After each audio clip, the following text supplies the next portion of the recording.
আসসালামু আলাইকুম। Easy kitchen বা স্বর্ণ চ্যানেলে আপনাদের স্বাগতম।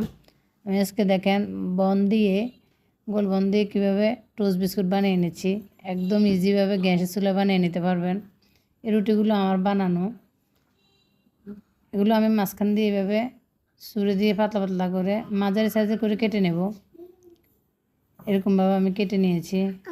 কেটে নেওয়া হয়ে গেলে গ্যাসের চুলায় একটা পাতিল বসিয়ে প্রিহিট করে নেব।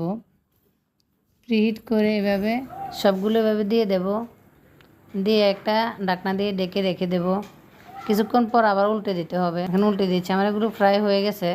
দেখেন কি থেকে কি হয়ে গেছে, সিলোবন হয়ে গেছে টোস্ট বিস্কুট।